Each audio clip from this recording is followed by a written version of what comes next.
गुरुर्ब्रह्मा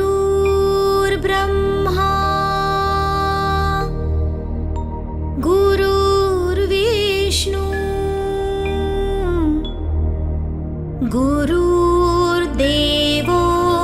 महेश्वरा गुरुर्साक्षात् परब्रह्मा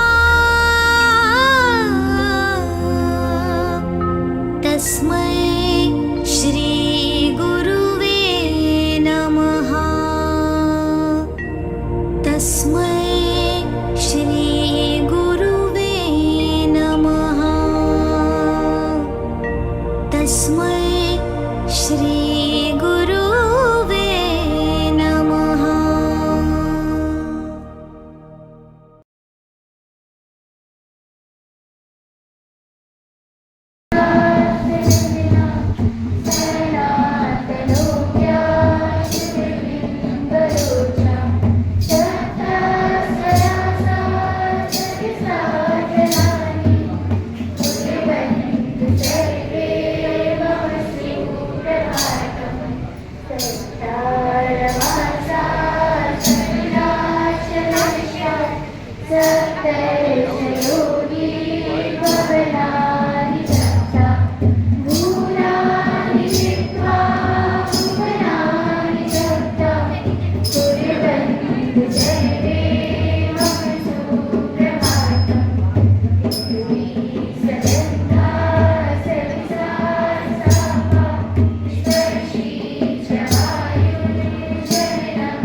गुरु हमें जीवन में सही मार्ग दिखाते हैं, वे अज्ञानता रूपी अंधकार को दूर करते हैं। धन्यवाद। मैं एक गीत प्रस्तुत करना चाहती हूँ। हे गुरु ब्रह्मा, हे गुरु विष्णु, हे शंकर भगवान, आपके चरणों में हे गुरुदेव प्रणाम, आपके चरणों में सारे तीर्थ धाम आपके चरणों में। हे गुरुदेव प्रणाम, आपके चरणों में।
शारदे परम ब्रह्म एवं सबका भरण पोषण करने वाली भारत माता।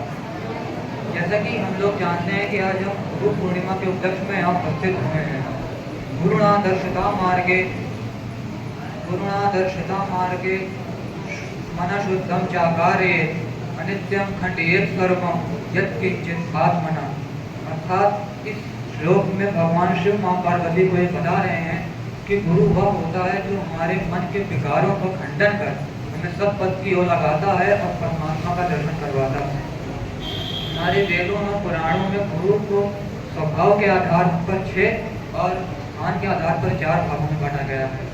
जो 4 स्थान हैं वो हैं सदगुरु, जगत गुरु, परम गुरु और कुल गुरु। परम गुरु भगवान शिव हैं जो कि समस्त तत्वों का निर्माण करने वाले उन तीनों लोकों में संतुलन बनाए रखते हैं। सदगुरु वह है जो प्रत्येक परमाणु, प्रत्येक अणु एवं ग्रह, नक्षत्र तीनों लोकों में विद्यमान जितनी भी पदार्थ हैं उन सबको वो प्रिय है और वह सब प्रिय है। जगत गुरु भगवान श्री कृष्ण हैं जो कि यह बताते हैं कि उचित क्या है, अनुचित क्या है एवं कि तीनों लोगों में जय जयकार होती है। चौथे हैं कुल गुरु जो कि हमारा मार्गदर्शन करते हैं। स्वभाव के आधार पर जो 6 गुरु हैं उनकी वृत्तियाँ इस प्रकार हैं। पहली वृत्ति है गौ वृत्ति, जिसमें गुरु को श्रद्धा रूपी अमृत बताया गया है। दूसरी वृत्ति है मुद्राय वृत्ति, जिसमें गुरु सत्य को ही जानता है और सत्य का ही बोध सबको करवाता है। तीसरी वृत्ति है गौरी वृत्ति, जिसमें वह श्रद्धा के लिए जाना जाता है और वह अपने शिष्य से एवं अपने गुरु से अति श्रद्धा में पूर्वक व्यवहार करते हैं। 5वीं वृत्ति है गणेश वृत्ति, जिसमें वह ज्ञान को ही सर्वश्रेष्ठ मानता है और उसका ही बोध समस्त अपने शिष्यों को करवाता है, क्योंकि ज्ञान से ही श्रेष्ठ ना तो कोई तत्व है और ना ही कोई तत्व। एवं अंतिम गुरु है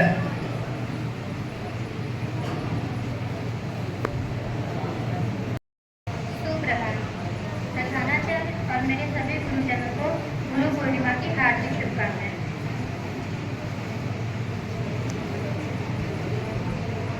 मैं बस अपने शब्दों से गुरु के महत्व की व्याख्या करने का प्रयास कर रही हूँ। माता पिता हमें बैठना सिखाते हैं, परंतु जो समाज में बैठना सिखाते हैं वे हमारे गुरु होते हैं। वे हमें बोलना तो सिखाते हैं, लेकिन जो हमें समाज में बोलना सिखाते हैं वे हमारे गुरु होते हैं। जब तक ईश्वर की कृपा नहीं होती तब तक हमें उचित मार्ग बताने वाले गुरु नहीं मिलते। जैसा कि हम सब जानते हैं कि आज हम गुरु पूर्णिमा मनाने के लिए यहाँ पर एकत्रित हुए हैं। आषाढ़ मास की पूर्णिमा तिथि को महाभारत के रचयिता महर्षि वेदव्यास जी का जन्म हुआ था। महर्षि वेदव्यास जी के बचपन की बात है। एक बार महर्षि वेदव्यास जी अपने माता पिता के समक्ष भगवान का दर्शन करने के लिए इच्छा जारी की, लेकिन उनकी माता सत्यवती ने उनकी इच्छा को मना कर दिया। महर्षि वेदव्यास जी ने हट मान रखी थी, इसलिए माता सत्यवती को उन्हें वन जाने की आज्ञा दी। जब महर्षि वेदव्यास जी वन जा रहे थे तो उनकी माता ने उनसे कहा कि जब घर की याद है तुम वापस लौट आना। यह सुनकर महर्षि वेदव्यास जी वन चले गए। वहाँ पर उन्होंने कठिन तपस्या की। इसके पश्चात उनकी तपस्या से उन्हें संस्कृत का बहुत सारा ज्ञान प्राप्त हुआ, जिससे उन्होंने कई ग्रंथों की रचना की। गुरु पूर्णिमा के दिन न केवल औपचारिक गुरुओं बल्कि उन सभी लोगों को हमें सम्मानित तथा उनके लिए कृतज्ञता व्यक्त करनी चाहिए जो हमारे जीवन में ज्ञान, मार्गदर्शन तथा प्रेरणा हमें देते हैं। धन्यवाद। जिसने है चलना सिखलाया, सही गलत में फर्क बताया, जिसने मोक्ष की राह को दिखाया, संकट में जब कुछ ना सूझा सच्चाई का पाठ पढ़ाया। हम उन गुरुजन के गुणगान करें, उन्हें देख के अभिमान करें। धन्यवाद।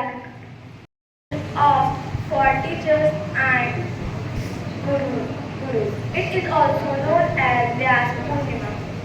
It is marked birth anniversary of Ved Vyas Ji. It is celebrated on full moon day of the Ved Vyas Ji. Thank you and have a nice day. से बहन साक्षी तिवारी आए और अपना कार्यक्रम प्रस्तुत करें। परम वंदनीय मां शारदे, परम ब्रह्म एवं हमारा पालन पोषण करने वाली भारत माता, आदरणीय प्रधानाचार्य आचार्य बहन जी एवं हमारे प्रिय भैया बहनों, मैं अस्मी के साथ में गुरु पूर्णिमा के उपलक्ष्य में कुछ बातें बताना चाहूँगी। यह त्यौहार आषाढ़ माह के पूर्णिमा दिन को मनाया जाता है। इस दिन महर्षि वेदव्यास जी का जन्म हुआ था, इसलिए यह त्यौहार महर्षि वेदव्यास जी के नाम से भी जाना जाता है। उन्होंने वेदों का संकलन किया और हमें आध्यात्मिक ज्ञान की दिशा दिखाई। गुरु का हमारे जीवन में बहुत ही महत्वपूर्ण स्थान होता है। वे पथ और प्रदर्शक वे हमारे पथ प्रदर्शक होते हैं। उन्होंने हमें परम वंदनीय मताते ब्रह्म ब्रह्म ओम एवं हम सबका पालन पोषण करने वाली भारत माता, प्रधानाचार्य जी, आचार्य जी एवं मेरे प्रिय भैया बहनों, आज यहाँ पे हम सब गुरु पूर्णिमा के पर्व के उपलक्ष्य में एकत्रित हुए हैं। मैं वेदव्यास जी के ऊपर कुछ पंक्तियाँ स्पष्ट करना चाहती हूँ। गुरु पूर्णिमा का पर्व वेदव्यास जी की जयंती के रूप में मनाते हैं। हमें यह पर्व मनाने का सौभाग्य प्राप्त हुआ है। वेदव्यास जी जिन्होंने महाभारत जैसे महान ग्रंथ की रचना की है और हमें अच्छे का भंडार प्रदान किया है। महर्षि वेदव्यास जी को आदि गुरु भी कहा जाता है और इन्हीं की स्मृति में हम यह पर्व मनाते हैं। धन्यवाद। कक्षा 11 से भैया शिवा शुक्ला आए और अपना कार्यक्रम प्रस्तुत करें। प्रधानाचार्य जी, सम्मानीय शिक्षकगण और मेरे प्यारे भैया बहनों, आज गुरु पूर्णिमा के दिन हम सभी गुरु पूर्णिमा मनाने के लिए एकत्रित हुए हैं।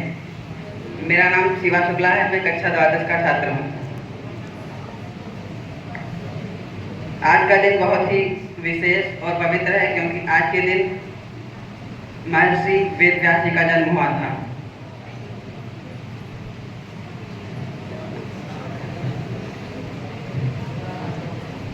मैं दोबारा कोशिश करता हूँ। उन्होंने हमें गुरु पूर्णिमा के बारे में इतनी सारी जानकारियाँ दी। इसके पश्चात मैं आमंत्रित करती हूँ हमारे विद्यालय के आचार्य जी श्री रवि आचार्य जी को कि वे आए और हम सभी को अन्य बातें बताने की कृपा करें। आदरणीय प्रधानाचार्य जी, सहपाठी शिक्षक बंधु एवं प्यारे भैया बहनों, भारतीय संस्कृत में गुरु पूर्णिमा का अपना बहुत ही महत्व है। आषाढ़ मास की पूर्णिमा को ये पर्व मनाया जाता है। इसे व्यास पूर्णिमा के नाम से भी जाना जाता है क्योंकि वेदों के रचयिता जीवन में कितना महत्वपूर्ण है ये आप इस बात से जान सकते हैं कि जब छोटे बालक के रूप में नरेंद्र ईश्वर की खोज में काली मंदिर में अपने गुरु के परमहंस के संपर्क में, तो वो आगे चलकर नरेंद्र से स्वामी विवेकानंद बन जाते हैं। ये होता है गुरु का महत्व। दोहों के माध्यम से भी कहा गया है, गुरु बिन गुरु गोविंद दो खड़े काटी ना हो पाए, बलिहारी गुरु आपने गोविंदियो बताए। गुरुर ब्रह्मा गुरुर विष्णु गुरुर देवो महेश्वरा, गुरु साक्षात परम ब्रह्मा तस्मै श्री गुरु देव नमः। इस प्रकार से गुरु की महत्व भारतीय संस्कृत में व्यापक रूप से है और योग्य शिष्य की भी तलाश गुरु को रहती है। गुरु तमाम शिष्यों को जहाँ पर शिक्षा देता है वहीं पर आगे चल करके तमाम शिष्यों में वो योग शिष्य की तलाश भी करता है। और इसीलिए प्रथम गुरु तो आपके माता पिता होते हैं, लेकिन आगे चल करके आप शिक्षा ज्ञान के रूप में शिक्षक के संपर्क में आते हैं, फिर उसमें आप आगे चल करके गुरु के महत्व को जान सकते हैं। लेकिन ईमानदारी से आपके अंदर ये भावना होनी चाहिए। धन्यवाद। बहुत बहुत धन्यवाद आचार्य जी का। कार्यक्रम की समाप्ति पर मैं अपने विद्यालय के प्रधानाचार्य जी को आमंत्रित करती हूँ कि वे आए और हम सभी को आशीर्वचन प्रदान करने की कृपा करें। प्रधानाचार्य।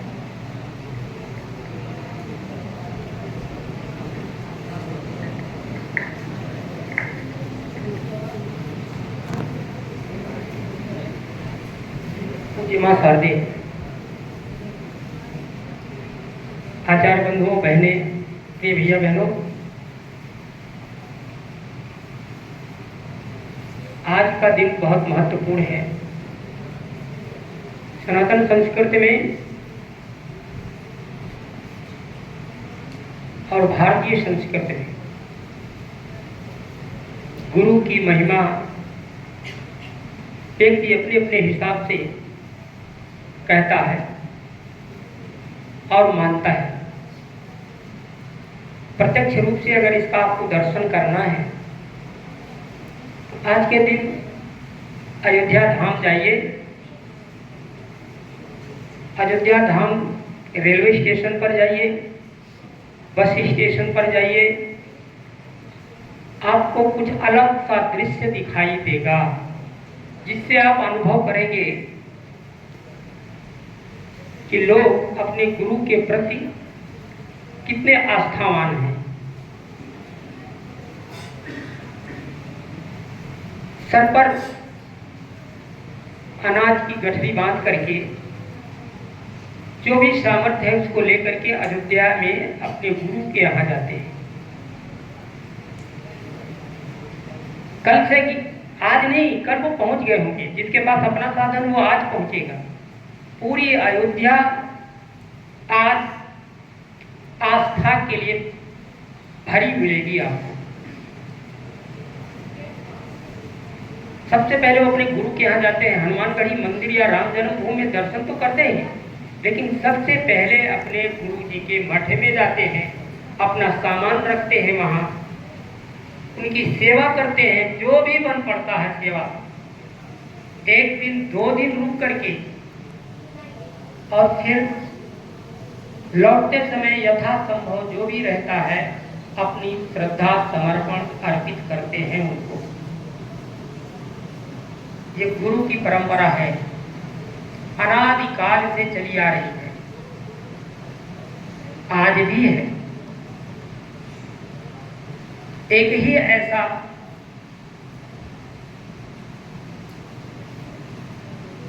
व्यक्ति है समाज में, महिला या पुरुष, जो गुरु के नाते सम्मान पाते हैं।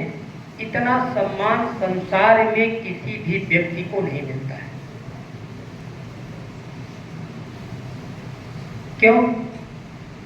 क्योंकि इसी विद्यालय जितने विद्यालय हैं, विद्यालय से पढ़ करके निकले हुए, जिनका आप शिक्षक दिवस के रूप में मनाते हैं, वो गांव के प्राइमरी के स्कूल में टीचर थे।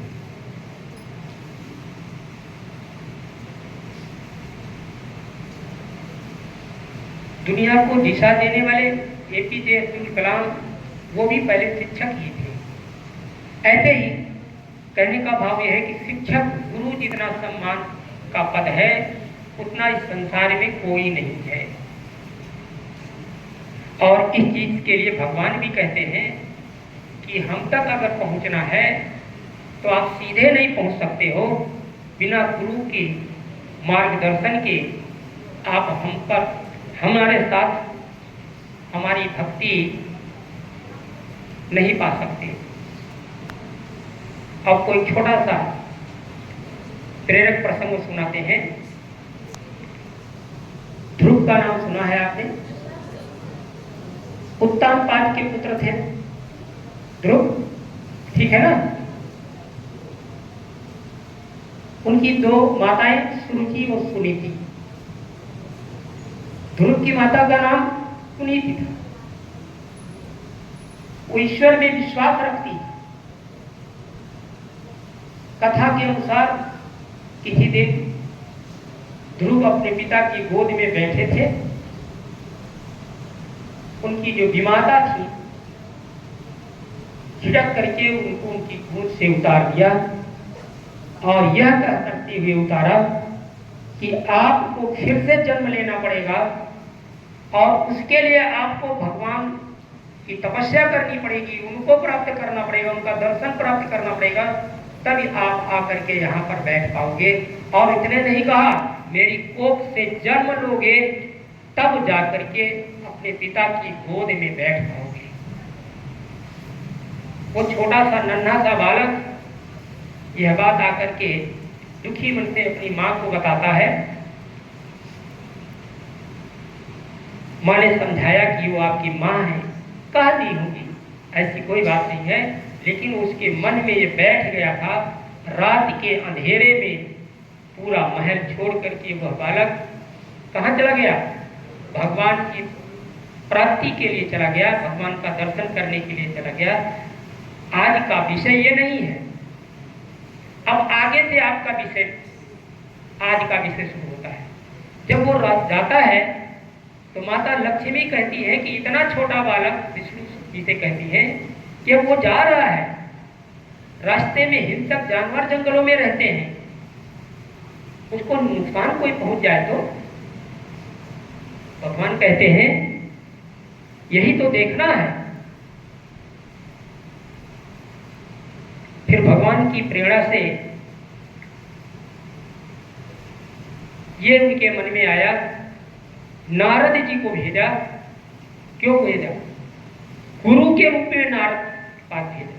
और नारद जी जब ध्रुव के पास जाते हैं, पहले तो विचलित करते हैं कि तुम राजा के बेटे हो, इतने घनघोर जंगल में कैसे, क्या करोगे, कैसे तपस्या करोगे, अभी बहुत छोटे हो, बड़े हो जाना तो तपस्या करना, बहुत सारी बातें बताई। लेकिन ध्रुव अडिग थे अपनी बात पर।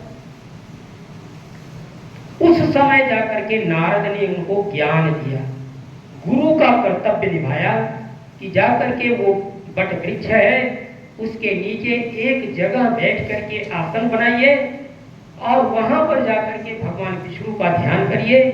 बीच बीच में आकर के नारद जी उनका मार्गदर्शन करते रहे। काफी दिन बीतने के बाद जब भगवान नहीं प्राप्त हुए तो कहा कि अब आप जल त्याग कर दीजिए। फिर कहा हवा को त्याग कर दीजिए।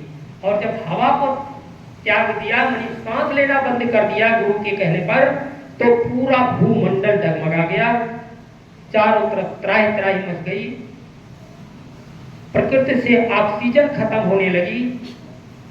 तब जाकर के विष्णु जी से आग्रह किया देवताओं ने कि जाइए वहां पर ध्रुव को दर्शन दीजिए, नहीं तो पूरा विनाश हो जाएगा पूरी पृथ्वी का। ऐसा लोग बताते हैं। तो गुरु का मार्गदर्शन बिना प्राप्ति किए आप आगे नहीं बढ़ सकते। कहावत है कि नदी के किनारे रेत से पुल बनाने वाला व्यक्ति और जैसे ही पानी का झोंका आता है वो फिर बह जाता है। क्यों? क्योंकि बिना गुरु की किसी ने उसको ज्ञान नहीं दिया था कि रेत से पुल नहीं बन सकता। केवल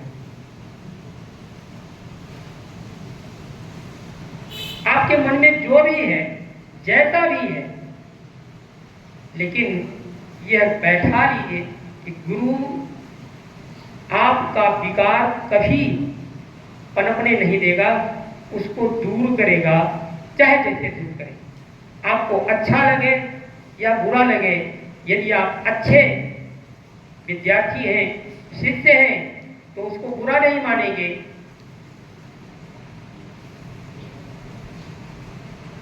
कि गुरु हमारा सर्वदा अच्छा ही चाहेंगे, ऐसी भावना आपके अंदर होनी चाहिए।